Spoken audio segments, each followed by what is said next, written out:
अस्सलाम वालेकुम। मैं मोहम्मद ज़हीर अख्तर। आज की वीडियो बहुत ज़्यादा अहम तरीन वीडियो है। अगर आप भी वीज़ा ले चुके हैं या लेके यूएई के अंदर आ रहे हैं, याद रखिएगा कि नया साल स्टार्ट होने वाला है, लेकिन उससे पहले ये वीडियो आपके लिए बहुत अहम है।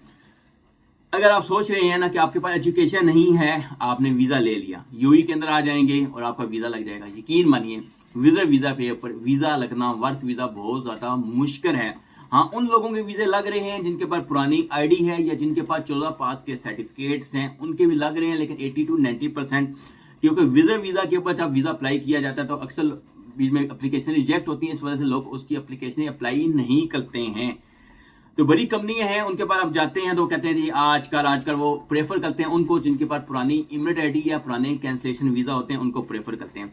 यानी कि अगर आप ये सोच समझ लें, बात करने का मकसद ये है कि अगर आपके पास एजुकेशन नहीं है या फ्रेश है तो भाई मैं अपनी एक राय दे रहा हूं आपको कि अभी सब्र कीजिएगा, आइएगा मत। हाँ, आपके पास एजुकेशन है, 14 पास का सर्टिफिकेट है, या आपका अपनी यूई के अंदर आके बिजनेस स्टार्ट करना चाहते हैं, लाजम है, नो इशू, अपनी मेल लैंड के, लेकिन उसके लिए आपके पास बैंक स्टेटमेंट का होना अच्छा जरूरी है। ये कुछ चीजें हैं। बाकी एक चीज क्लियर बता दूं कि अभी वीजे लग किस किस के रहे हैं ये समझ लें। बार बार आप मुझसे पूछेंगे, फायदा नहीं है। सबसे इस टाइम मेन जिन लोगों के वीजे लग रहे हैं वो हैं जी जिनके फैमिली वीजे, यानी कि वाइफ और हस्बैंड जो फ्रेश आना चाहते हैं उनके लिए। या फ्रेश के लिए ऑप्शन, नेक्स्ट ऑप्शन ये है कि अगर आपका कोई भाई कजन जिसकी सैलरी 8,000 है तो वो आपका नॉर्मल में वीजा अप्लाई कर सकता है 3 महीने वाला। हाँ, फ्रेश के लिए एक और ऑप्शन भी होता है, वो ये है कि अगर आपका दोस्त है यूएई के अंदर, उसकी सैलरी 15,000 है तो वो आपका वीजा अप्लाई कर सकता है दुबई सिस्टम से। एम्बेसी भी जाने की आपको जरूरत नहीं है, 3 महीने का वीजा अप्लाई किया जा सकता है। बाकी अप्रूवल बाय इमिग्रेशन है।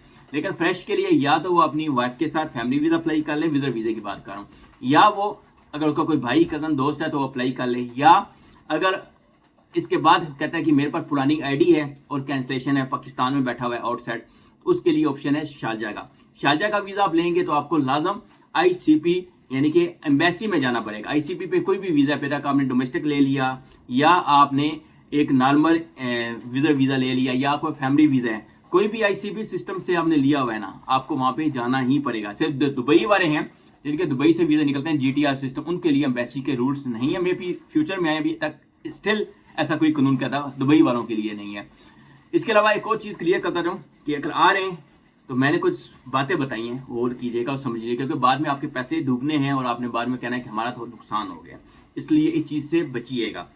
बाकी मजीद अगर आप भी फ्यूचर में मजीद सर्विसेज लेना चाहते हैं अच्छी सी, और अपने वीजा के हवाले से आप फैमिली वीजा अप्लाई करना चाहते हैं, आप 3 मंथ वाला friend and return visa apply करवाना चाहते हैं, या आप अगर शारजा से आपके पास पुरानी आईडी है और आप करवाना चाहते हैं तो रब्ता कीजिएगा। इसके अलावा अगर न्यू बिजनेस सेटअप करवाना चाहते हैं मेल लैंड के अंदर या फ्री जोन के अंदर, अच्छी ऑफरें हमारे पास फ्री जोन के हवाले से हैं, और आने वाले दिनों में मजीद आपको अच्छी ऑफरें देने जा रहे हैं एक न्यू फ्री जोन के हवाले से। न्यू तो नहीं, ओल्ड ही है, लेकिन उनकी ऑफरें इंशाल्लाह आपको अच्छी मिलने जा रही हैं।